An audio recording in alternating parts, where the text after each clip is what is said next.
I was let go from my job a couple weeks ago. It was very sudden. I had no idea it was coming.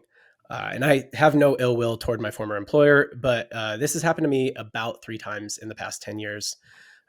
Meanwhile, I still have a reputation in my industry of being highly knowledgeable and capable. And I find that most of what you feel when you get let go is you feel shame that you weren't good enough, like it was your fault. But most of the feedback that you get from colleagues and loved ones is that your employer doesn't know what they're doing. It's their loss. They're the bad guy. Personally, I do think that anytime an employee is being let go, there is certainly some blame on the employer. However, I want to take a hard stance on here that most people don't take. I think when you get fired from a job, it's actually your fault. And I wanted to bring this up to the group to chop it up. Nate Lagos is with us today as a guest host. Both Zoe and Nick had to skip. Nate is the VP of Marketing at Original Grain, and he's the former CMO at Dugout Mugs. Nate, you've been overseeing marketing teams for a few years now, been a member of marketing teams for a few years now. So jumping off point here, do you think that there are circumstances where people get let go and it is entirely outside their control? It's like not their fault at all. Okay, Bart, one of the big things I'm seeing a lot in Facebook ad accounts these days is a lot of spend on product catalogs. And I'm really seeing this a ton in apparel and clothing. I'm curious how much of your budget is going toward catalog? Yeah, we have really good product photography. So a majority of our spend recently has been going to catalog ads. 40, 50, and sometimes 60% is going Mhm. into catalog ads, DPAs. And yeah, we're seeing a lot of great results from it. Yeah, even just going catalogs to cold audiences. One of the issues, though, of course, with catalogs is that you can't stand out creatively. Like you can't, it's just your product photos. Yeah. So like I think we've solved for that in an interesting way with Dad Gang, with our partner Marpipe. So can you just kind of break down what you're doing with Marpipe to try and get better results out of your catalog ads?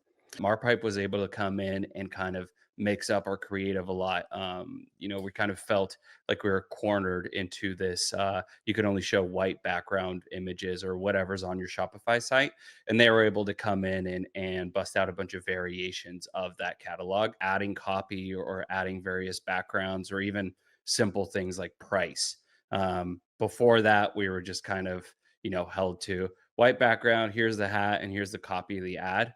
Whereas now that creative can showcase a lot more about the brand to a cold or a remarketing audience. Yeah. Cool. So if you're a Facebook advertiser, marketer, founder, anything like that, you're most likely running product catalog ads in your Facebook ad account already. Check out Marpipe if you want to basically just put those product catalog ads on steroids. It's hard to say anything's not within your control at all, but there are certainly a ton of outside factors that go into it. I know in cases I've both been fired and fired people. Mhm. Both things suck really bad. And I think if you have a good manager, if someone is a good firer, the employee should not be surprised. The employee should know it's coming, or at least have an idea that performance has been an issue for quite a long time, because that's been the one thing that's kind of brought me comfort as I've had to fire people in my career is like, well, I can tell you for sure the 12 weeks before I fired them, we talked about Mhm. expectations not getting met. We talked about deadlines getting missed. We talked about consequences to these things. So for me, as I've kind of grown into a manager, I'm only 29. I've also only ever managed and fired people older than me, which is another hard dynamic.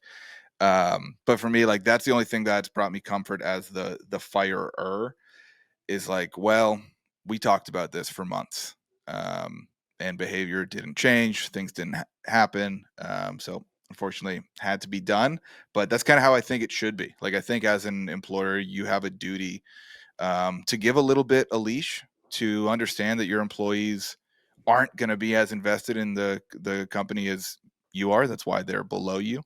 Mhm. And I think you have to show some grace for mistakes and then just give plenty of warning before drastic action has to be taken. Yeah, I think that I think it's, whenever there's a firing for performance reasons, or you're letting someone go for performance reasons, that should not be a surprise. I don't think that's usually when people are surprised. I think people usually know when they're not doing a very good job at their job. I do think there are sometimes performance firings that are non-control. So there's, controllables and non-controllables. One of the things you said was deadlines being missed. That's for the most part a controllable, unless there's a bunch of interdependencies and they have to wait on other people or whatever. Sure. But for the most part, a controllable, doing the actions are controllables. The KPIs are not necessarily controllables, right? So if their KPI is a certain level of spend at a certain ad spend at a certain efficiency or something like that, they don't always control that. Mm-hmm. If somebody's being fired for the controllable aspects of their performance, that should rarely, I think, be a surprise. I also think that when you're being fired for getting let go, I feel like saying, I don't know if I just don't like the word fired. Do we not use this very much anymore? Anyway, when people are getting let go for like the performance aspects of their job that are non-controllables, I think that's also not usually a surprise, right? So if I'm It shouldn't be. Yeah, if I'm the media buyer at Original Grain and I'm grinding really hard and I'm trying really hard and it's just like I'm not hitting the numbers, and you can see I'm trying hard and I can see I'm trying hard, I'm usually already like, that's the thing I'm worried about. That's why I'm trying so hard and like grinding so hard, is because the thing I'm worried about is losing my job. So I don't think that it usually is a surprise when it's a performance thing.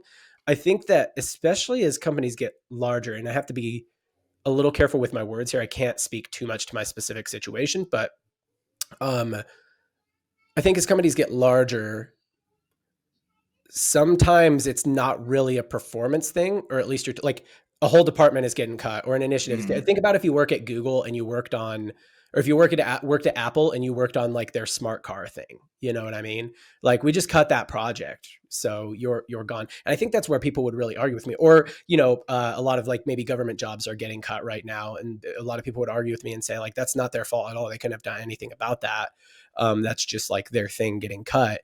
And, I think that still my position here is that I still think you shouldn't be that surprised by it. Like, it's still within your control. If that makes sense. Like, you're the one working on a project that is it's not the main money maker for that company. So there's always some risk there. And that's, I would say, my situation. I was working on a project, not the main money maker for the company. And so I suppose that, when I say it was a shock, it's like, it wasn't fully shocking because I wasn't on like the main project, right? And that's probably always the risk in a tech company. And I think this is what I'm saying, is that it's like, nobody should really be that surprised. If you were at a government job where you don't have to do much and you're taking home a nice salary or whatever, you shouldn't be that surprised if it gets cut. If you're at a government job where you do have to do a lot and it still gets cut, and but like that's an administrative thing, then you, like, again, you should have had some forewarning that this might be coming. You know what I'm saying? I guess that's kind of what my stance is when, people are like, yeah, this is it's no reflection of you. I'm like, I think that's not how people should think. I think people should think, where is this a reflection of me? I don't know. Bart, what's your thoughts here? You've been fired a couple times. You said you have some bad firing stories. Would you say that like you have anywhere this isn't your fault? Like, it's just, no, I have, like, almost right before I jumped into creating Dad Gang, I was hired as a director of marketing of a skincare company, and like super long vetting process in the hiring, multiple interviews. The company was based out of San Francisco, so like meeting them in person, doing all these interviews, and then getting approved for the hire and getting in, and then getting fired in 2 months. And so it was like, it was the worst. The house I live in now is like, I got fired on the day we closed on the house.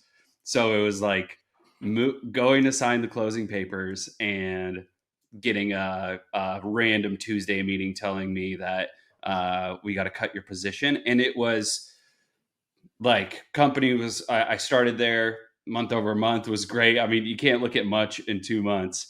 And then, can we cuss on this podcast, by the way? Yeah. Yep. Yeah. Yes. I mean, I usually say YouTube likes it more than a certain amount of time in, but we're good. Because I was going to say, whoever fired you, Bart, that's insane. 2 months? So this is the feedback you usually get from others, is that like, that's on them.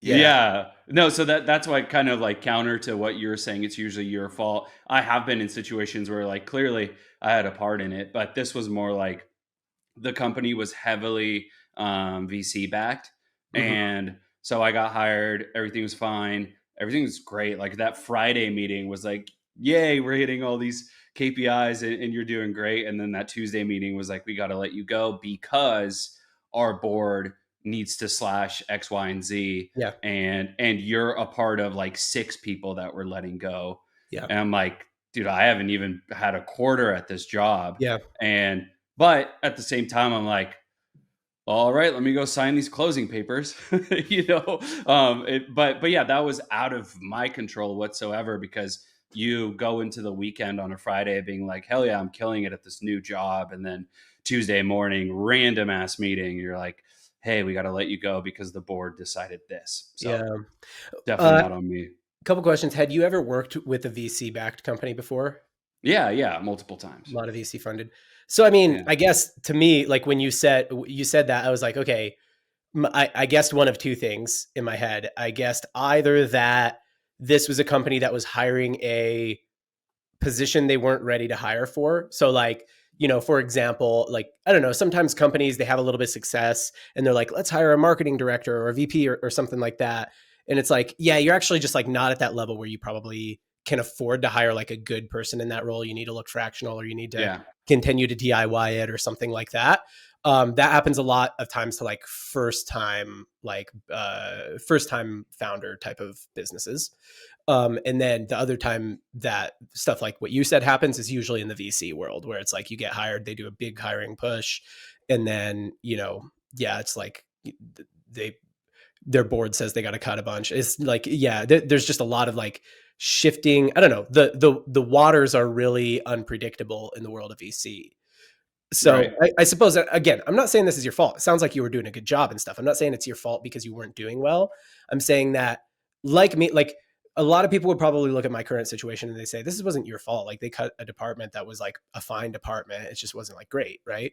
And I was like, yeah, but I knew I was working at a tech, like, what is my fault here? I knew I was working at a tech company in on a project or on a product that wasn't the main product. And that's always the risk at a tech company. It's my first time at a tech company. And I still knew that that was the risk. Right.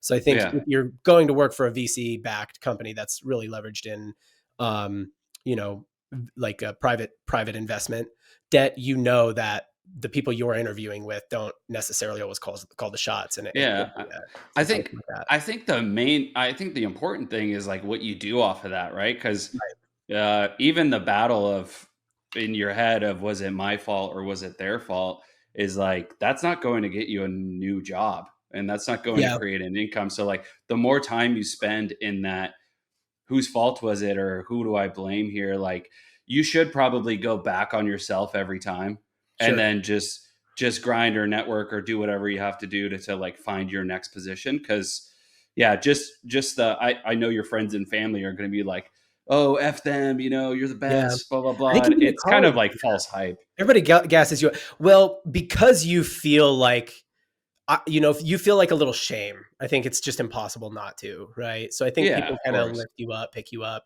And I think that sometimes you need to just kind of like vilify the company in order to um Just feel just good about cure any yourself. cure any imposter syndrome or cognitive dissonance, because that's what you got to do, right? Like you've got to figure out, you got to still think that you're capable. Yeah. Right. Um I think like your life, and we're getting into just general career and life advice now, but your life will be better if you assume everything is your fault. And Yeah. like, I think there's a lesson to be learned in everything, even in these couple of cases where like doesn't sound like either of y'all did anything wrong. mhm. Um, but like, I think there are lessons to be learned in like, well, maybe a company that's over leveraged, whatever, I should have vetted them better. Maybe, and I mean, you guys are going to be Bart, you're fine now already, and John, I'm sure you're doing great things already too. Mhm. But like that's how I've always tried to look at it. The one time I've been fired, I got fired because I asked for too big of a raise one Yeah. year. I've had that I've had that happen in like a like with yeah, I've had that happen with like a not full-time role. Yeah, this is a company I've never told the story publicly. This is a company that's not on my LinkedIn or resume anywhere because it ended badly. But Mhm. I was the CMO of a company in my early 20s, scaled from doing 3 to 18 million a year pretty quick. And my last year there, I made $68,000. Mhm. Um, and at the end of that year, I demanded that they doubled my pay or I was going to leave. And they told me to fuck off. And I didn't expect them to call that bluff. Uh, so I was You going had no in. bat nut. You're like, I don't have another offer, but I just, Yeah, you're no, just, I had I love that. Dude, that's a classic, like, fucking you're like, 23-year-old that's like move. a like classic Southern boy all Yeah, in bluff, dude. You're just like, yeah. Yeah. fucking double Glass of my whiskey on the salary. table. Oh, let's go. You got like a king and a 3, and you're just like, let's Yeah, go. just all in. All in. My wife had quit her job like 2 months earlier Yeah, because I great. told her, I was like, listen, they're either gonna double my pay or someone else will. Like, you can just quit now. You like, we're good. You're trying to pull a Scottie Pippen on them. They're Yeah. just like, nah. But they called the bluff. I hopped off the call and just broke down in tears and was like, fuck. Like, I just blew my career. I was a CMO at 23 and Yeah. the company was getting big and it was growing. And I was like, did I just ruin everything? So I cried for like an hour, and then I sent out a tweet that was like, "Hey, I just quit my job." Lie. Yeah. If anyone needs marketing help, let me know. Put my phone down, went and golfed, and came back to multiple offers for more than the double I was asking. Um, so ended up being a decent hand, but yeah, like I don't know where I'm going with it with Yeah, this, but you got it back on the river for the yeah, but to dude, continue that to like, poker but reference. that immediate like shame and like feel of failure is like so dark. Of like, But oh, I Yeah. just ruined my that's like whole a career at before it even started. that's Mhm. like a great like nugget of value for anybody that's doing this in their 20s. Like Yeah, you are, I'm the old man on the podcast at 37, and it's like for you to say, double my pay or I'm walking away and getting fired had to put you into that next position of tweeting, golfing, getting offers. And then, most people would kind of just like continue to cry and maybe not put out the feelers and kind of like sit in that shame. And I think you have to like go through so many little bad things in order to, you're at original grain and killing it now. Mhm. And but that bad stuff has to happen along the way. And at 100%. 21, 23, like it from my view at 37, like you're a Yeah. little child in elementary school starting to like Yeah, dabble in business, right? But I don't know, most people don't which I make it until was like and they're still am for the record. Yeah, But still am. yeah, dude, I think like some of those experiences too, like put what I do have now in such great perspective. yeah, Like I love my job here. It's the best job I've ever had by far, but it's a job, and sometimes it's frustrating or grueling, or I want to log out at 3 p.m. because I'm pissed about something. But it's great to kind of look back on some of those experiences and be like, oh, we've come a long way. Life right. can get way worse than it is today. I'm mad Yeah. about a typo in our email or some bullshit. And it's like, no, life has been a lot worse in the past. I should be grateful for where we're at now.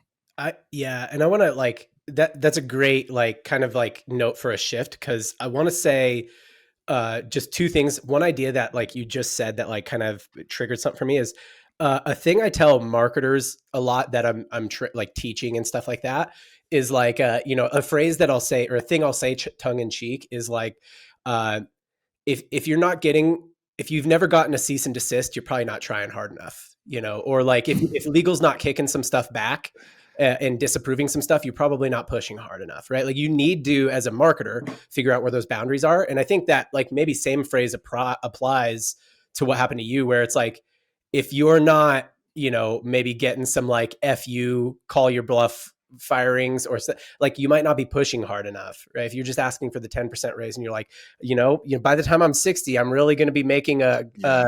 lower middle class income here, like that's that you like maybe should if you haven't gotten that like you maybe got fired because you're getting overpaid for a job or you like maybe you're not pushing hard enough if you're not getting that. Does that make sense? Yeah, yeah, 100%. Because I was at that company for 2 or 3 years, and my salary had grown from 40 to 68K. So Mhm. like raises were happening. Yeah. And I had friends and family be like, dude, just stay there for 20 years. Like it'll Yeah. be awesome. But then I fortunately had some people in the D2C Twitter community that I told them the numbers we were doing. I told them what I was getting paid, and they were like, dude, what are you doing? Talk, Like, talk to me if you're ever Yeah. looking to make real money. Yeah. yeah, like, get out of there. That So yeah, I think it's a balance of like, having a realistic perspective of where you should be. And then I'll also say, like, lesson learned, I don't go into contract negotiations that hot anymore. I'm a little more gracious with a little more humility, Yeah. and make sure we're going to come up with a deal where everyone can win. Yeah, that was the last time I told anyone to double my pay, or I'm out for sure. I did something similar on my first like post college big boy job. I was like I was working for Strideline Socks, and these guys would laugh at this story too. But they hired me as their director of marketing because they had nobody doing any marketing because they were a grassroots company. Uh-huh. And uh, we go into like that meeting, and they're like, "All right, so like we want you to work here. How much do you want to get paid?" And in my mind, like 2013 60K was That's unbelievable to me crazy. Yeah. to be like, Like, what am I going to do with all that money? I don't even know what to do with it. no, I'm going in 60K blazing, and they're like, how's 36? And I'm like, all right, yeah, that's cool. Yeah, So yeah, like yeah. almost cut it in I half. think that's what And my first big boy job out of college was too. yeah. Yeah. And same thing, like, it got up to a point where I was very happy. I worked there for 6 years and left on great terms. But it's funny looking back on that story, like taking that swing of 60K as my first like bigger job, and then being like, absolutely not. But we'll give you an opportunity to be like the first employee here. And so that made more sense than asking for a lot more money. Everybody talks about optimizing their ads, but they don't spend enough time talking about optimizing their overall website, which is something that I think more of us need to spend time doing, and more of us need to spend time thinking through. The reason why most people don't do it is because you actually can't track revenue per element on your site. Heatmap.com does that. And that's something exactly why I love them and why we use it, because it's easy enough for me to use, and it's easy enough for us to like communicate what exactly the changes are doing for our people. I like heatmap.com because it specifically drives revenue for us per element that we have. And so there's no real back and forth discussion. It's either going to start to work or we're going to get rid of it because it's tied directly to revenue. Google Analytics, which we all terribly hate, only talks about what's happening on the overall website, not the actual elements within the website. At the end of the day, the only valuable data point that we can gather are the ones that drive revenue. And if you aren't able to track that or update that, you're really wasting your time, which is why we use Heatmap, because we're able to track that specific data and know what optimizations we need to do next. Head on over to heatmap.com, give it a 14-day free trial. Worst case, it's not for you. You don't want to use it. Best case, you find a bunch of money and you make a bunch of money.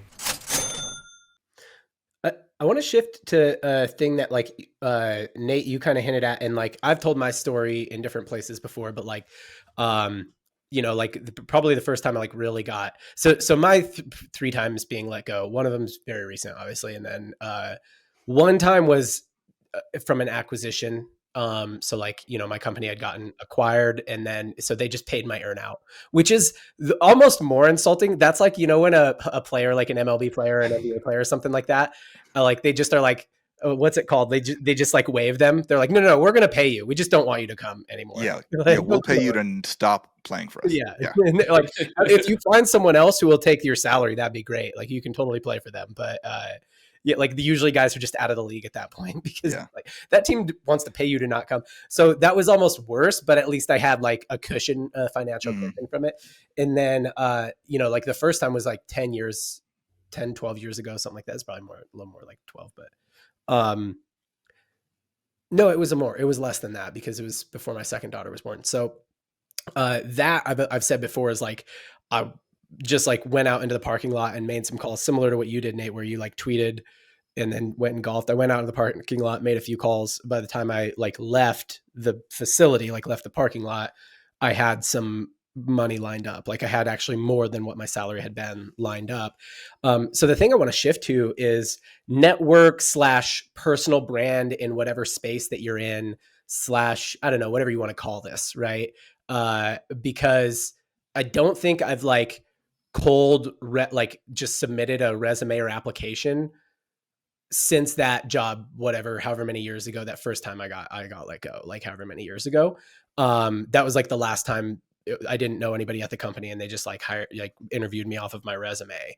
Everything else has been network. And I think that the thing I always say is like, you should see that as like not part of your job, but like, you work 40 hours and you should spend 10 hours every week, either building a personal brand, connecting with people in your community online, or networking in person and going to events and stuff like that. But I think it's tough, right? Like I've got 3 kids now. Bart, you've got kids. It feels like it's like I got to do this like extra job besides my job, and I don't actually get paid for it. It's just like insurance for like later. What are your guys' thoughts on this? Because I think that we're all believers in this. We all do this. Bart, Dude, you're doing your own company now, so you might not need it anymore, but you still do it anyway. it's funny you say insurance, because that's exactly what I think of it as. Because Yeah. that moment for me was like, I read Gary Vee's Crushing It, or Crush It in college, that talks about building, Mm-hmm. a digital network. I read it in college and I was like, oh, that makes a ton of sense. I'm on Twitter all day anyway. Let me follow some marketers and let me follow some people who, I aspire to be one day. And it was from that network that I got to have the conversations with people before I left that job, that told me I was getting hosed, that Mm-hmm. like opened my eyes to the fact that like, hey, we're all making hundreds of thousands of dollars a year. Like, Yeah. you should be probably doing better than 70K. So that was super valuable to me. And then when I sent out the tweet that I was looking for work, I think I had 600 followers, and probably half of them were like high school and college buddies. Yeah. So like, had what I would call a non-existent personal brand at the time, but clearly did it enough to secure myself, my first ever 6-figure job. And that was like just an eyed wide open moment of like, oh, holy crap, like there's something here. So I've been doing the best I can for a couple years now, like trying to pursue it, because I know, as much as I love this job, I'll need another one day. Mm-hmm. And I know how much better my life got the last time I got to send out a tweet that says I need a new job. And now, from the podcast to my Twitter and LinkedIn following, when I get to post an episode that says I'm looking for work, I Yeah. know my life, can exponentially change quickly. Right. So that's exactly how I look at it. It's like, this is my financial security for the next Yeah. 30 years. Maybe that should be the title of this app. I'm John looking needs a for job. work. John needs a job. But yeah, it's a tough one though, because like I think my like wife, when I'm just like kind of ripping tweets or like, she's like, "What are you doing? Like you're not working. Like you're not." And I'm like, Yeah. I'm not. And she's like, "Do you make money for this?" I'm like, "I don't," but like I don't know how to explain this to you. For whatever reason, in this industry, the way things like, you just have to have a digital network, an in-person network. Like I even have a sheet of like, it's informal. I don't keep it like super up to date, but I even have like a Google sheet of like people who I just like jot down, and I have like like, oh, here's where they work, here's what they're up to, like just to kind of like jog my memory, because you can only hold so many people in your brain, you know what I mean? It's like a friend tracker. Yeah, kind of a friend tracker. That I'm like, basically it's like, that's my insurance sheet. Like I can go to that and be like, all right, who can I like just DM hit up if I absolutely need to, you know what I mean? And over a long period of time, that sheet's gotten to be like 200 rows, you know what I mean? And probably some of those people, it's been long enough that I'm like, I'm not going to hit them up now. It's been too long. They are unengaged at this Yeah, point. yeah. Like we met years ago or whatever, Yeah. But yeah, I think that it's a tough one. Like, yes, you're busy. I got kids. But I think that it is, if you're not a business owner. So I think, Bart, you're kind of the type of, I'm curious your thoughts on this as So a am peer I. founder now, because I think there's a lot of peer founders who are just like, let me just like grind on my business. I don't need, Yeah. yeah, Because for the record, I do envision launching my own brand one day and I do too. deleting my Twitter once it gets somewhere good. Really? Yeah, like Uh, I don't love this stuff. I I've envision enjoyed the launching people my I've own met a brand lot. one day and then leveraging it to sell a guru course where Oh I no. pose in front of Lamborghinis. No, No, no, nope, I'm that is kidding. not me. I'm gonna be out. You guys will never see me again, except You're if you you're guys gonna want to be like Tim come to the Duncan. farm. You're gonna be Yeah. like Tim Duncan. Like you retire from the employee game and we just don't hear from you ever again. Yep. One day. Yeah, okay. It'll be I'm curious. magical. I'm curious your thoughts on this, Bart, because you're still out there ripping tweets, Yeah. doing this podcast. Is it just like for love of the game at this point? Honestly, I've always wanted to own my own thing and then give back while I'm doing it, because like you get to a point where you do work for so many people, you have great experiences, you have bad ones, and then you get to what as marketers we feel like the final stage of running your own company. Like I've done marketing enough for everybody else. I think I'm good enough to do it for myself or for my own brand. So Yeah. once I get there, and this is no knock on your vision here, but like once I get there, let me give back to like what's working at this stage. And I like even now I'm like I put out a tally link and I was like, hey, if you want to like talk for half an hour and you just started your company, like reach out. And I'm not going to book every call all the time, but like I've just been talking to like small business owners and seeing where I can help, because I don't know. I like, yeah, for the love of the game, I guess I do enjoy the camaraderie amongst like the challenges we all face, and reaching not down, but just back and like helping people Yeah. make it to that point. Or like now that I'm here, why would I stop telling people what's working? Or what I really like sharing is like making that jump from working for somebody to doing your own thing is scary as hell in the moment. And like, when do you make that jump? How do you make it? What do you do once you get there? And I mean, it's also just super fun to like riff about what's going Yeah. on in the business. I love X. I like 2-3 years ago, I didn't really use it much. Now I'm just like half my days spent on X. It seems like. Yeah, you were not active there long enough ago now where you just feel comfortable calling it X. Yeah, you just call it X. That's You just, wild to me. yeah, yeah. I'm always like Twitter or X. Like I do the verbal version of Twitter, X/Twitter. Yeah. Yeah, X still sounds a little like it could be a dirty site. Yeah, So Yeah, I've just been on yeah. X.com all day, babe. Sorry. Bart loves X. You know what it is? I think that what happens is you get trapped into caring about like stuff that you would have thought you were such a nerd for caring about when you were 20. You know what I mean? Like it's Right. you do this stuff like networking, personal branding thing, you start sharing your knowledge online, you start like, chatting with other people in the industry. And whatever, 5 years later, you're like, I kind of like am nerdy and like excited about marketing now. You know what I'm saying? And so right. then I think then you maybe launch a brand and you're like, yeah, but I actually just still kind of am nerdy and excited about, like, I still want to talk about it. The other thing is I saw on one of your posts, somebody commented and said like, because of you, I launched my own hat brand like 30 days Yeah. ago. And today it's set to do 5,000 in sales. We're profitable from day That's one. so cool. I'm like, That's Yeah, that's that's crazy. awesome. That is That's efficient. really cool. that's way cooler than like a screenshot I could share of Yeah. our bigger days or something. Like the fact that, and I don't believe it most days, where somebody could be like, because you've been saying shit on this platform, like one of your tweets got my attention and I launched a company and it's changing my life. Like that's Yeah. way bigger than any of this stuff. Yeah. Cool. We can shift away from this. I think, I don't know, but practical advice here is like, look, if you got to vilify Yeah, build company, your network. you got to build your network is the real practical advice. If you got to vilify your company for your own confidence, you can do that. But I think that I think most people, 80% of people need the advice that you should think about things. Your life will be better, like you said, Nate, about if you think about things as your fault. Like that's 80% of people, especially Americans, maybe. Like I think we're sort of like raised to be like, you're special and you're great. But maybe there's like 20% of people out there where it's like, you should probably think about it a little bit less as your fault. Like you do that a little too much, right? Anyway, shift gears. Bart, what's on your mind? What do you want to chat about today? Yeah, I saw Nate brought up that, meta ads. It's like, I don't know. I've been on X or Twitter daily all day, and it seems like, we can kind of combine the two things we brought up, but it's like it seemed very doom and gloom on there lately.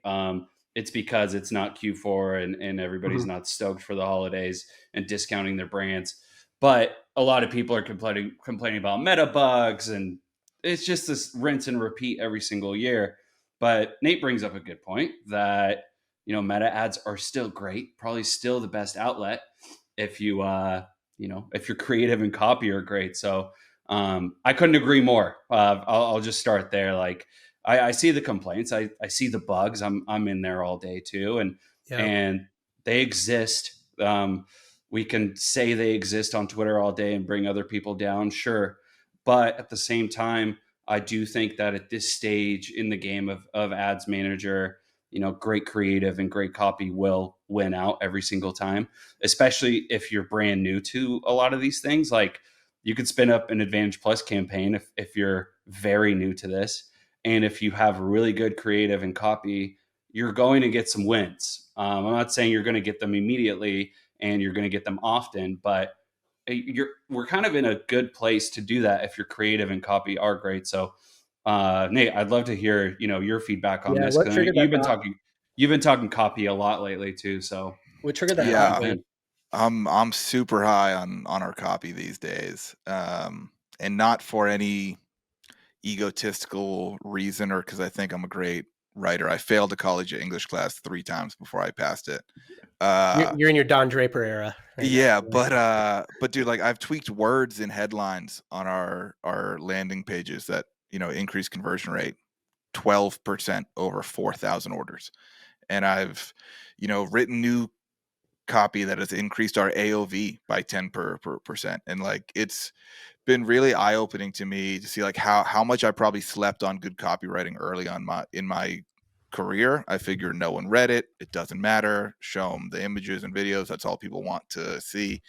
But copy's been a big unlock for us, and we kind of take the opposite approach to creative testing that a lot of brands do. Our website is our primary creative testing grounds. That's where we test new concepts, new messages, new headlines, new images.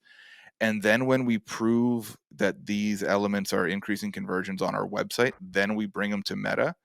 And I think that's part of the reason why Meta is still crushing for us, is because I'm not just throwing shit at the Meta wall and seeing what sticks. We are going with things that I already know for a fact. When I show these words and pictures to people, they buy more watches from me. So yeah, Meta's been amazing to us the last couple of years. Last year we grew 100%, and 90% of our total ad spend went to Meta. It's trending that way this year again. And I get it. I complain about the glitches too. I think I tweeted yesterday that it was really glitchy for me. So I broke out the 180 proof moonshine I had in the back of my Oh, I freezer. saw that. It was one of those nights. So like I get it, but to me it's like complaining about, the biggest champagne problem in the world. It's like, yeah, it's glitchy and annoying, but it also pays for my house, and it pays for all my employees and owners' houses and lives, and like, yeah, I don't know. Well, it's still the biggest and baddest ad platform out there, I think, by a wide margin. Are you able to give like it doesn't have to be verbatim, but like you mentioned, I like when people can watch these and take away like a little bit of value maybe they could apply to their business. But like, can you give an example of like a copy shift you made on the website, whether it's words or a discount mention or something like that? What was that shift to generate such a big leap? Yeah, the first kind of big change from us was shifting from talking about our products to talking about the positive attributes our customers want to see in themselves and how those relate to what we sell. So we used to say, our watches are rugged and unique. And then we shifted to saying original grain watches are as rugged and unique as the men who wear them. Mm, And we started saying things like, our watches aren't just built to look pretty. They're built for late night conversations over a bottle of whiskey. They're built for every breath of fresh air you take while exploring the great outdoors. They're built for adventuring and carving your own path and building yourself a life worth remembering. I think that's word for word what's on our main LP right now. yeah. Um, but shifting our focus, like, to not just be on our products, to be about our customers' aspirations and experiences, has been massively impactful for us. That's awesome. So yeah, I love that because we've done something similar where like we'll have an ad that says the number one hat for dad, but you could even flip that and say with this hat you'll be the number one dad. Yeah. You're just giving that feature or that feeling back to the customer Mhm. instead of putting it on the product. Yeah, great dads are proud to wear dad gang or something, like, put it Yeah. back on the guys that want to be identified as great fathers. Yeah. I think that could work really well. I might just go rip that right after this podcast. Do that, take it. I'll take 10%, and yeah, man, anytime. Little royalty back to Yeah. Nate. I had a couple things. So I'm working on this like thread right now, like an X thread. That felt weird. I don't like calling it X. I mean, Working on this X thread right now because I had 1,900 consult. I counted up my consulting calls in 2024. I had 1,904. it's too many. It was a lot of calls. Let me be the maybe not the first to say, but that's too many consulting calls. Yeah, it's like, I mean, well, it's fun. Like you get to see a lot of different stuff. Yeah, I'm sure. And a couple things on this, like, yeah, look, just do like Facebook ads is still the biggest, maddest ad platform. Yeah, all the triple whale data says it's like 70%, 65% of the spend is on Facebook. Like, here's two of my points. Point number one that I put I'm roughly calling this 19 lessons from 1,900 calls. I won't tell you all of them, but like one of them is just focus on Facebook ads. And then the very next one is sometimes Facebook ads don't work. It's like what I wrote under that one is it's like about 30% of the brands don't have meta ads as their top channel. For most of them, it's Google. Like, I don't know how to it's just like, it's very simple. For the most part, just focus on Facebook ads. Sometimes you're a brand where Facebook ads don't work very well for you, in which case probably Google, or if it's not Google, then it's maybe something like Influencer or TikTok Shop or something like that. But that's like, it's pretty much it, you know? And then another thing that I put on here was, like in like what you're saying about creative and copy, I put their most brands, where is it? So make people laugh. Most brands that are using humor or attempting humor in their ads are winning. Making people laugh doesn't make them buy. It's just that the brands that are attempting humor are pushing their boundaries more creatively. So sometimes making them laugh makes them buy. It does help. It gets more attention. So what I put is making them laugh isn't necessarily better selling copy. It just usually gets more impressions for your dollars. But the main thing is that it's signal. It's signal that you are a brand that's like going to push it creatively. And the brands that are pushing it creatively are winning on Meta and, you know, or interruptive platforms, Meta being kind of the main one. So yeah, I kind of agree with this. I think I'm very on this idea. I've said this a few times on the podcast. I'm very on this idea of like, you know, how can you create content that would be content people would just like and watch, you know, on social media anyway, but integrate the product into it. Yeah. That's let me go back to what you said about like just focus on Facebook, if that's okay. Because one of the like first big legs of growth for us in the last couple of years was 2022.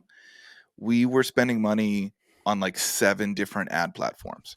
It was Facebook and Pinterest and TikTok and Google and YouTube and maybe a little Snapchat.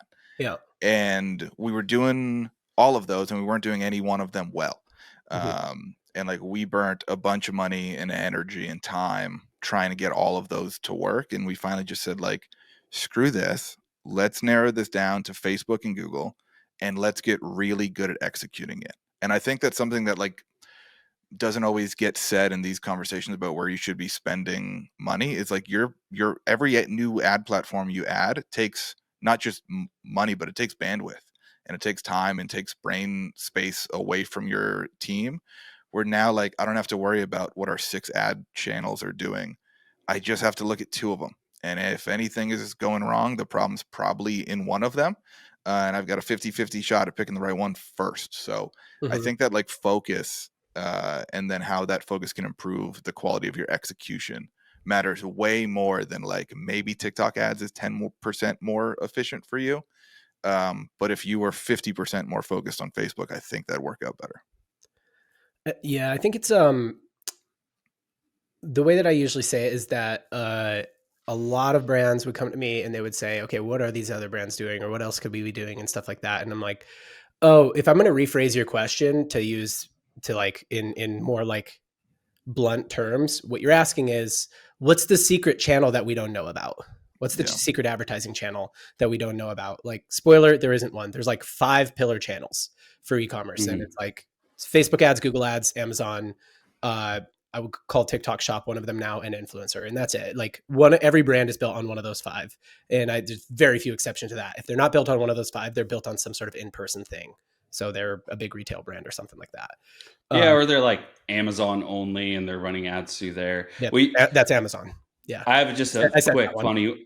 quick funny distraction of app loving that happened to us. It's like everybody's talking about app loving, and a month ago, not so much now. And so I get introduced to a rep, and they're like, all right, let's go. Dad getting on app loving. I'm like, all right, this is gonna be cool. I've heard good things. and I start to go to like speak to a rep, and this thing is so manual. It's like you get paired with a rep. They ask you to put together a Google Drive folder of creatives, a Google Drive folder of logos and brand assets, and all these manual things. And I'm like, I'm not fucking doing this. I'm just not. Like it took away so much like potential ad creation in Meta. Yeah. Just putting these folders together for the reps, that I was like, I'm just not gonna do this. This is way too much work for a result that I have no clue about. And so we got introduced and almost integrated. That's how far I made it. And now it's just back to focusing on Meta only. I've seen. So here's the thing about AppLovin that is kind of interesting, is that I've seen 1 or 2 cases in the wild, like looking at the data with a pretty critical eye, where I would say AppLovin is a legitimate incremental channel here, meaning AppLovin is driving revenue that they would otherwise not be making, and it's doing it profitably, and it's doing it at a large enough scale that I can't deny it for this brand. That's rare. So usually when I'm looking at like Snapchat ads, Pinterest ads, stuff like that, all those sort of, I call them assist channels. I'm like, yeah, there's nothing compelling here about these channels. Like there's nothing here that convinces me that this is revenue you wouldn't otherwise be making. But like Meta or Google, or like there's like the pillar channels, there usually is the case. And usually for most brands, it's like 1, maybe 2 channels that I'm like really convinced. I have seen a legitimate case for AppLovin on this. So that is what's interesting, is that there's rarely a new sort of like actual truly incremental channel that comes into the mix in e-commerce. TikTok Shop was the last one, but before that, we're talking influencer, Facebook, Google, Amazon. It's like 10 years of the same ones, right? So I get why people are excited about it. That said, I think that it's a resource thing. So I pulled this up to share it. I'm not trying to like I'm not trying to be Mr. like check out my TikTok here, but like one of the things that I'm like on right now is like resource wise, think about what that resource you're going to put into AppLovin. If you just took that and you put it into stuff like this, where I'm just going to show you, like, this was just like a for fun weekend project that we did. I was trying to build the world's tallest bagel tower. A stack of bagels actually kind of looks like a straw. So I decided to make the world's first bagel straw. At first, my bagel straw didn't work, but then my friend gave me a really good idea, and it totally worked. That's silly. That's like a lot of like kind of one shot, one attempt. Like we didn't really overthink that. That took a couple hours to shoot, but it's like, you're going to put a couple hours into all that AppLovin work, or like that could be a banger. I don't know if it's going to be a banger. I'll let Royo use it. I'd probably throw for an ad. I'd probably throw a little end screen on that with like a fake, testimonial that says like, you should eat it, not use it as a straw, or something like that, like 5 stars. But like, I think that's like, yeah, what's worth the effort? That's probably, a small shift to your biggest channel is oftentimes way more impactful than like finding a new channel will be. Does that make sense? Okay, I know you're running a lot of product catalog ads and you're using Marpipe. What are some of the creative tests in your catalog ads that you've noticed that have worked well for Dad Gang? Honestly, for us, the thing that's performing really well right now is like a three grid breakout of the hat. So a lot of our original catalog ads would just have like the front of the hat showing and not the second image. So being able to showcase like the front, the side, the back of the hat in one ad. The other one, as simple as it sounds, is just like actually putting the price front and center, Mm. like a little red circle that actually shows the price, because our hats are great quality, but they're only $35 compared to a lot of like the similar quality of a hat out there is like $45 to $60. So I think being able to showcase an affordable price in one ad is helping too. So, and like Marpipe specifically, they just bust out tons of variations of your catalogs and keep testing it. Yeah, you just integrate directly into Slack with their team, let them know what you're kind of looking for. They bust out a bunch of variations. It connects directly into your Ads Manager account, and you don't even have to do that much within Ads Manager. It's a seamless integration into everything you're already doing. If you're any kind of brand that wants to put your catalog ads on steroids and get more returns, better returns out of your catalog ads, check out marpipe.com. All right, back to the pod. Yep, 100%. Yeah, we made it further than the onboarding for App11, and we spent some money on there, and yeah, it was a lot of work. And we got to a point recently where wasn't super confident that it was working for us. This is the first time I've spoken about it publicly, because the whole time I was like, I don't know if this is working. It feels like it might be, but I'm not super convinced of it. And I was like, the time I'm spending on this is equal to the time I'm spending thinking about our Facebook ad account. And I'm spending 10 times more on the Facebook account. So this is a waste of my brain right now. We've stopped spending on it and are more efficient and making more money for it so far. But yeah, people don't consider like the opportunity cost of a new channel isn't just the dollars that go there. It's the time and effort and brain space. Yeah. So question to you guys. I think we hear conflicting wisdom a lot in like kind of tropes or like just general wisdom bits. So like a lot of times we hear some version of like the phrase like stay focused, and then a lot of times we also hear some version of the phrase like there's like I think this is like a Naval saying where he's like, you should be like a lion in business. Like most of the time you're just resting until there's like a huge opportunity. But I feel like the huge opportunity moments those are the shiny objects, that everyone's like, oh, don't get shiny object syndrome. I'm like, well, the shiny objects are what, like, if you were one of the first movers on TikTok Shop, like you're thanking, like, that's good for you now. You know what I mean? So, but like a lot of people were like, I mean, do I stay focused or do I chase this? It's hard to separate sort of signal from noise there, which is why I think we chase them. Do you guys have frameworks for this, or do you just kind of fill it out, or you just kind of have like, as a general rule, I'm just going to like run a business that doesn't have to be a first mover on opportunities, or what?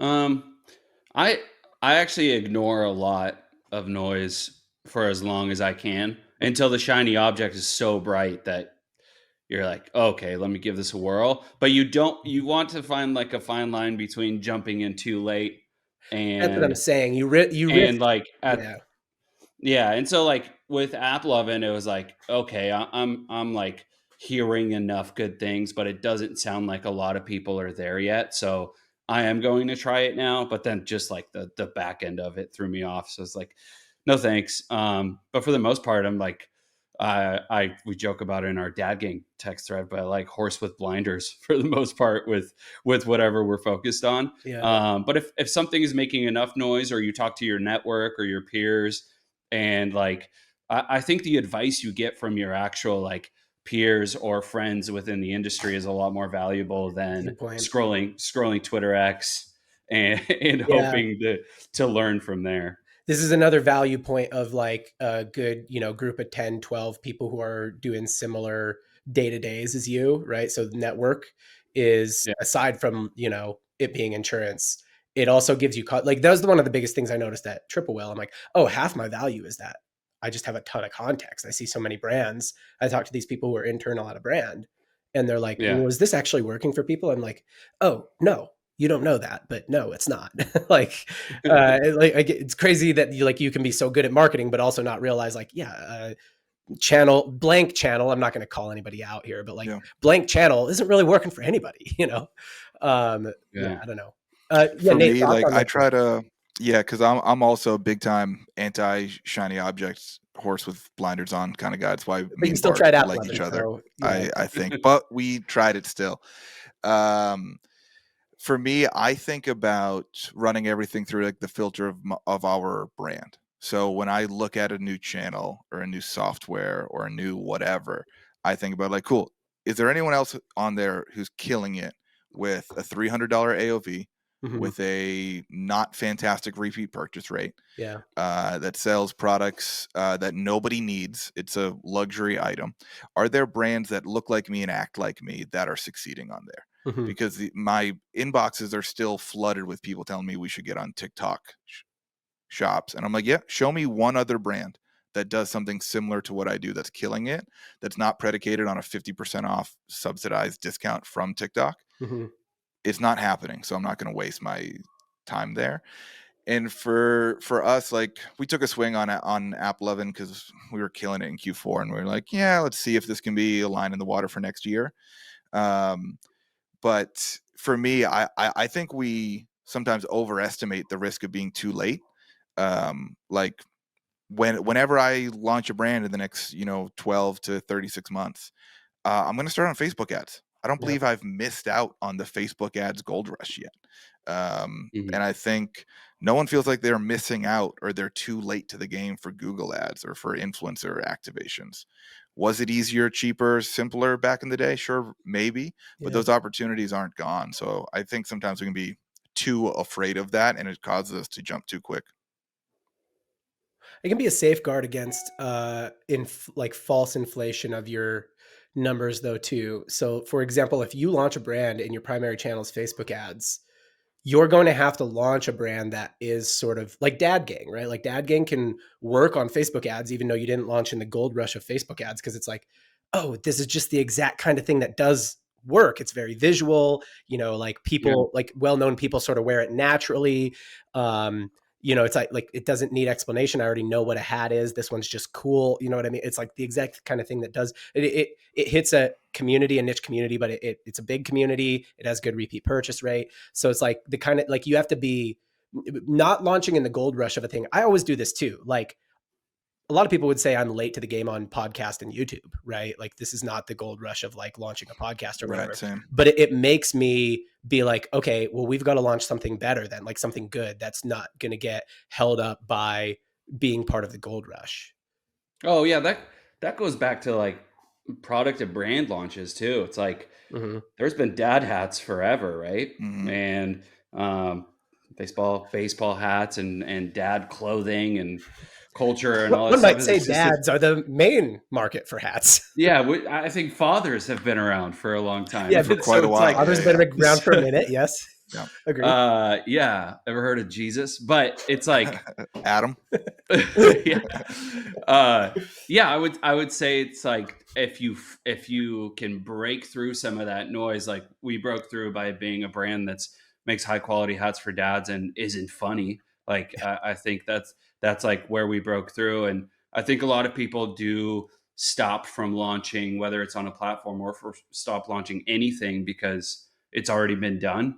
But a lot of the time I think you can do things better. Like we started advertising with boosts on Facebook, like the most elementary ads approach ever. Like anybody could do that. And but there's also just other like advancements to ads manager that can help you. Like we launched when Advantage Plus was just starting to be a thing. And I think that actually helped us because at first Advantage Plus was really beneficial to brands.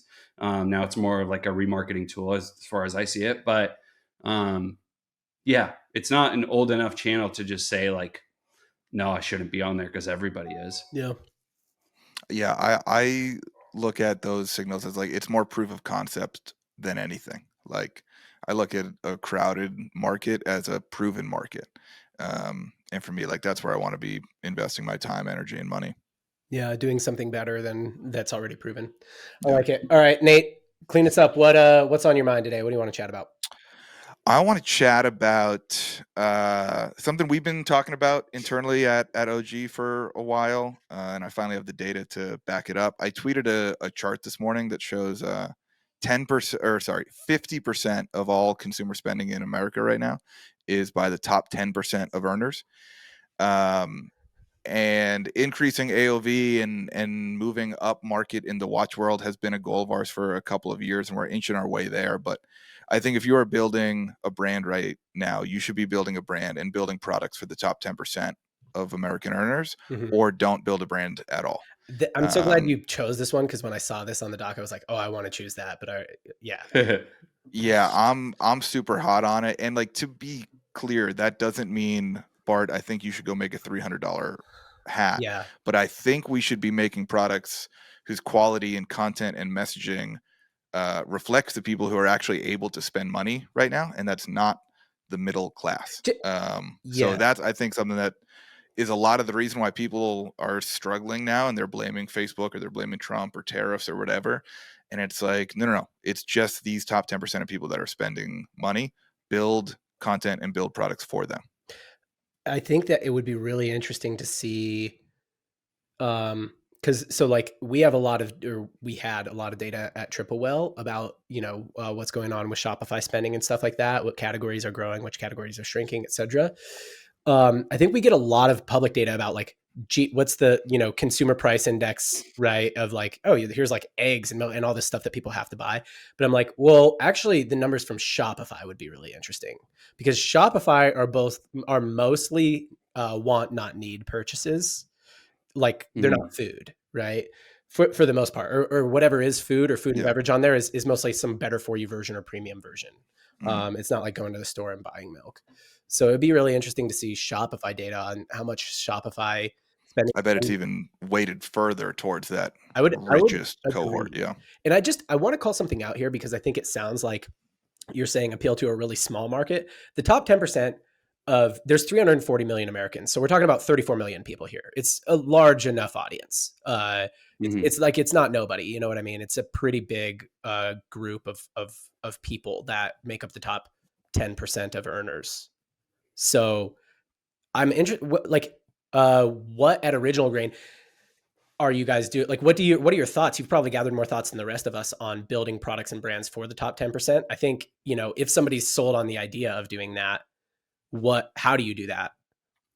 Yeah. So for us, we do have the price elasticity in the watch industry that a lot of other brands don't, where some watches cost $200,000. Yeah. So our current AOV of 300 is reasonable there. And for us, we can beef up our existing products. We can throw some gold on it and create $1,000 watch pretty simply and easily. But I think a lot of brands can do a version of that. I think a lot of brands can make products that are slightly higher quality. Maybe they're more durable, more sustainable, more fashionable. I think there are ways to kind of push the boundaries of how good you can make a thing. And then I think only half of it is the product. I think the other half is how you show it, how you showcase the value of it through your written and visual content.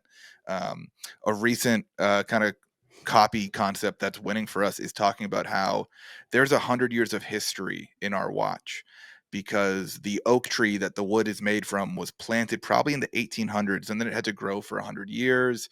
And then it was turned into a whiskey barrel to age some whiskey for another decade or two. And then we got it. Once I tell you that whole story, $500 sounds like a miracle that we can sell it for that cheaply. Whereas if I told you this watch is made from wood, and wood is one of the most cheap and renewable resources on earth, you'd think $500 is steep. So I think it's half, how good can you make your product? And then the other half is how good can you showcase the value of it? Because I think that oftentimes goes further than the product itself. For sure. I have another thought on this, Bart. I want to kick to you first, though. See, what are your thoughts here? Because, I mean, I think Dad Gang, you guys are priced as affordable luxury, I would call it, which I think does appeal to top 10% earners to a degree. Like, it's not ultra luxury, like, call it a Rolex or something like that. But I think you're also a consumer in this space as well, right? Have you bought a Rolex? You bought an expensive watch, I think, right? He got gifted a Rolex for his birthday. Nice. Yeah. Yeah. Don't know why your partners didn't come to a Regional Grain. It's kind of weird, but Yeah. is what it is. Yeah, shout out Grant and EJ. I'm still pretty shocked about that one. But yeah, ours is kind of the opposite of this thought, because we looked at, you go into lids, you look at Nate's hat, that's like could be a $40 hat. You look at all these other Easy, brands dude. I that don't want people knowing how rich I am. All right, you're flexing my $40 hat. Freaking doxing Nate over here. Hey, what's your address, Nate? Mother's maiden name? I'm pretty good at doxing, so careful. But yeah, we kind of looked at it as like, okay, we started this brand to represent fatherhood for everything that it is, like the mental health aspects of it, the self-confidence of being a good dad and all these things. And like, we want to bond a community of dads. And through that, we don't want to make them pay a ton to get this product. But we still want to make a really high quality hat. So we're looking at lids and some other stores that carry hats, and they're usually like 40 plus. And so our decision was, okay, can we make this a $35 hat? And we ended up being able to. And we found that a $35 price point is great, because it's, somebody with a ton of money can buy a bunch of them and start a collection. And then somebody else can hold out a little bit on their paycheck and say, hey, I'm saving up to get my next dad gang hat, and maybe I'll just get one or two. But it's only $35. It's not going to like break the bank or be a massive expense.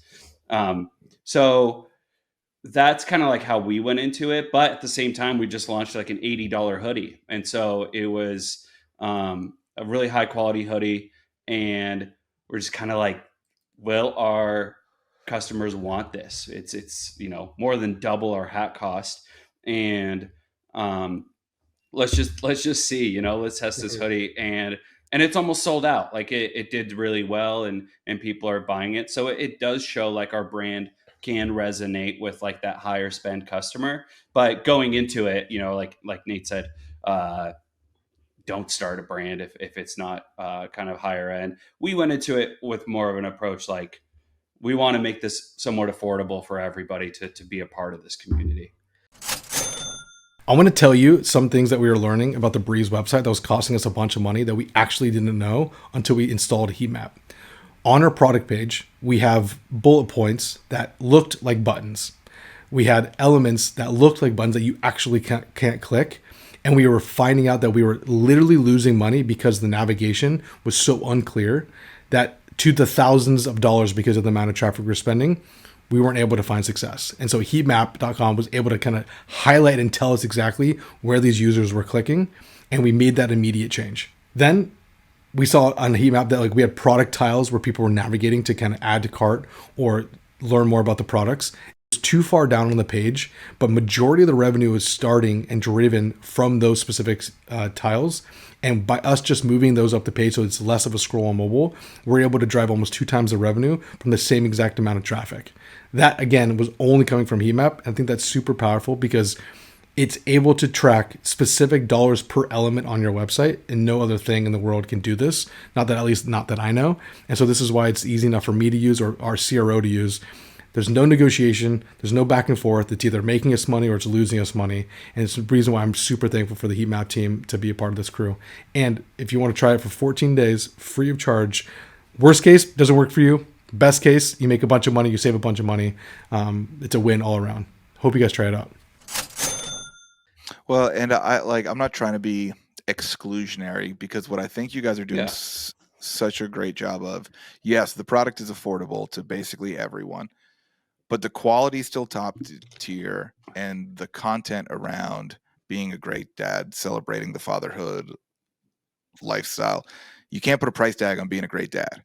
And like that, I think, by the way, that's your next tagline. Yeah, there's another one. Thank you. But like, I think the way that you guys message it appeals to the people I'm talking about, even though the price tag doesn't reflect it, because it's quality, because of the way you guys celebrate great dads. Because like for us, like, we're not getting rid of our $149 watches. There's a cohort of customers who buys them. We are not going to stop them. But like your experience with the hoodie, we just think the ceiling is so much higher than we thought on like, what would someone buy with our name on it? I can can tell you that like we've launched bundles for $1,500, where our AOV is 300. That's a bundle that's 5 times our AOV. We were skeptical that one person would buy them. We're selling hundreds of them. Yesterday, there was one guy who bought 4 of those $1,500 bundles. Dang. So I think the like ceiling for, you know, how high you can push up market is higher for a lot of quality brands than they might think. I think that maybe a delineation to make here is what you said, Nate, is you should build products and brands for the top 10% earners, not necessarily you should build expensive products and brands. Correct. So products and brands, it could be at a low cost. Like it could be a relatively like Dad Gang hats are affordable to anybody, but that doesn't mean it's not built for the like top 10% earners, or but not built with them in mind, if that makes sense. Yeah, it's still super quality. Mm-hmm. The message is super high value. Yeah, I'd say it fits that description without a giant price tag. Yeah. If you think about top 10% earners, what are they're going to be typically pretty good at assessing value for price. So you want to build high value for price. I think a couple brands that are like, I don't know, the standout brands in this space to call out. So if you're looking for heuristics here, so look at one, industries where there's huge price ranges. So watches is great because what is the actual function of a watch? Tell the time. I could do that. I can buy a $5 watch that tells the time, and it's probably going to last for a while. Honestly, it might turn my skin a different color, but you know, I'm not worried about that. I can buy a $5 watch that's going to tell the time, or I can use my phone. Right? You can say everyone already has one of these. Yeah. Right? Yeah. Everybody's got a pocket watch on them at all times. Yeah. So like the ranges for anywhere from like very low to like you said, 200,000. So there's this huge range. Cars is another one like that. Sunglasses is another one like that. Nobody is buying sunglasses to keep the sun out of their eyes. You know, like that's not why you buy sunglasses. Clothing is another one like that. Like all you literally need is like whatever the cheapest possible shirt and cheapest possible pants you can buy are, but nobody really buys clothing for those reasons. So I think those industries, looking at like who is able to charge more and thrive, and why are they able to do that, is interesting. So two that come to mind for me, for the most part, the way that they're able to do that, you see this a lot in clothing. For the most part, it is some version of scarcity. So like if two clothing brands would be like Kith or Supreme. So like, and I even kind of pulled them up here. Kith, you can kind of see it's like, $300 sweaters, $300 jackets. It's not crazy, it's not like Supreme's a little more crazy than this. It's not crazy. It's all very like, $170 shoes. That's not crazy, but it's higher end, and it's built for like the aesthetic is for that higher end. But a lot of what they do is like, it's very kind of limited access, right? So they have like access levels for people who've spent different amounts where they can get different products, and most of their drops are pretty limited edition. Supreme is like super out there, but it's the same kind of thing, and they're the ones at $600 hoodie, with a dude like this is kind of a if thing. So that's the other thing about these, is that it's like there's this thing where it doesn't make sense except for the people it does make sense to. Like why is this $600 hoodie sold out that looks super weird? I don't know, but if right? Does that make sense? So I think that there's some element of like maybe not everybody's going to get it, but somebody who gets it, like what's the way they explain it to their buddy, right? Like, oh, Supreme, it's like this brand where, or Kith, it's like this brand, or Dad Gang, it doesn't really, it's like right there, the visual is the explanation. I think really good at this because Supreme has been around for so long, and like the streetwear culture of them being like one of the goats is there, and that makes sense. But like who's really good at this and is newer is Represent. Yeah. They're like streetwear meets High Rocks Fitness, and their hoodies are 200 plus, and their t-shirts are 100 plus, and like, but the brand and what George like puts out on his accounts, and like the content and the Rolls Royces and the like luxury gyms and all that kind of stuff definitely is just speaking to like it almost speaks to like British royalty. That's cool or something like that. And so they're newer, I would say.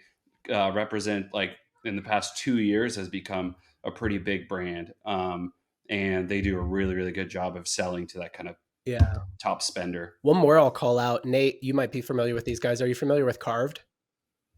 Mm-mm. Okay. I worked with them, years back now. But Carved, their main product is here, I'll pull it up. I'm Googling them. I love that anything made out of wood. You're like, you're probably familiar with this. Yeah, you're a wood guy. You're big wood guy over there, right? Always have been. Always have been, always will be. In high school. Love big wood guy. Yeah. So their main product line is their phone cases. And it's like, here's how they do really well. Here's how I would explain them. Every phone case is unique. So that design you see right there, it's a one of one. Mm-hmm. Every morning they pour new designs. So they have like this process that they do in-house by which they pour new designs. So if you go here to their products, these are $64 phone cases. It's the iPhone case for $64. You know what I mean? Yeah. And it's not even like particularly good at protecting your phone. There's no features that make it $64. It's just that this one, like they poured however many of this one they poured, you better get it today because tomorrow it's not going to be here, right? That was their value. I don't know if they're, trying to make more of them or whatever, but like they pour designs every day and they only make so many cases of that design. And when I say pour, it's like this process where it's like, it's wood, but they like dye it. And it's just like how the dye falls, you know what I mean? So it's, they can't remake the same design. So there's this scarcity. So there's scarcity without there being scarcity. Like you can always get a carved phone case, but if you like a certain design, you have to get that one now and today. So I think that is like a really practical way, is like there's some way you can do that with your product. Other things that signal price are, I don't know, merchandising or aesthetic. Like literally if you take, if I were doing a UGC ad for this water bottle and I'm just doing it, at whatever, my apartment or something like that, versus if I go to a really nice condo on Airbnb and I do the same UGC, people are going to think it costs more. Well, dude, and then I'll tell you, stop doing UGC. Yeah. Get a professional studio and lighting. Like, well, you got that new video, new original grain video is so elite. It's like, thank you. This camera like travels into the watch. It's so cool. Yeah, but like, dude, I like showing how things works, telling a story. Yeah. Yeah, and like so many people who I've talked to are like, we're struggling to increase our AOV, and all your content's shot on an iPhone. It's like, maybe you're not showing how valuable it is. Maybe people think that your brand doesn't deserve better content than what you can shoot on your phone. Like, I saw a water bottle ad the other day. It's made out of titanium. It's $200, but the content for it was actually sick. Yeah. Like it was actually insane. I was like, that looks like a $200 water bottle. Yeah. And if it was shot maybe in a lower res or lower production quality feel, like maybe I wouldn't have felt like that. I think I agree with that. I do think that overly professional ads, sometimes there's a balance here. So sometimes they just get ignored. They look too much like an ad and they just get scrolled past. We do have some iPhone ads that rip, for the record. Yeah. Exactly. Yeah. So, but like very simply, the same iPhone ad in like a nicer, more luxurious looking environment is going to anchor people's price higher. And I've just like actually seen this 100% multiple times. Anchoring price against something else is going to always make price, like anchor people's price higher. So it's like, we make our leggings at the same factory as Lululemon. You're already anchored now. You guys aren't, because you don't probably buy leggings, so you don't know how much they are. But like any woman who buys leggings is now anchored at a certain price. So as long as you come in below that, you can still be pretty expensive, right? You've already signaled luxury. So anchoring price higher is another. I'm just trying to give some simple stuff here. We all have wives, so we know what leggings cost. Yeah. I mean, I don't do the legging buying, but I hope we're getting. We see the account for what's happening in the bank account. I hope we're getting multiple pairs of leggings for that. I fear we're not. But yeah, I mean, these are just like simple things that signal price in the content. But yeah, I think the core thing is like, if you can like build the brand in some way that makes scarcity without you having to do sales all the time, right? Like if there's some scarcity in the product, or it's like there's only so many of this design or this, band or this whatever. I think that is probably the Yeah, main way. We do that all the time with Yep. like our seasonal stuff with St. Patrick's Day hat, Valentine's, doing like golf hats coming up. Yeah, I think it's important, especially like in the early days, because Nike doesn't tell you how many limited sneakers they're making. They're just Right. saying, you're not going to be able But to get them. you get there on a Saturday and get in on that night. Yeah, they're gone. But yeah, I think, early to mid tier brands should just like straight up say the number 800 Yeah. made or 500 made, like For get sure. them while they're here. Yeah. Cool. This is a good episode, guys. Little half of the regulars. Nate, I think you'll be kind of like a regular alternate. Regular alternate. I'll take it. Yeah, regular. I mean, I've been called worse. I think you're a good 6 man. You know what I mean? Let's call you All right. fifth man on this podcast because there's 4. But Sure. Yeah, that's fair. where can people follow you? Where do you want to be followed? At Nate Legos on Twitter. You can listen to the Tactical and Practical podcast. Twice a week, I break down one single tactic that is working for us at Original Grain. Most episodes are like 10 or 15 minutes. So even if you don't like to hear me talk, they're pretty short. Yeah. Yeah, that's it. It was Buy Nate- and watch at originalgrain.com if you want to. I stepped on you a little bit. At Nate Legos on Twitter, and then hit him up for a Original Grain promo code.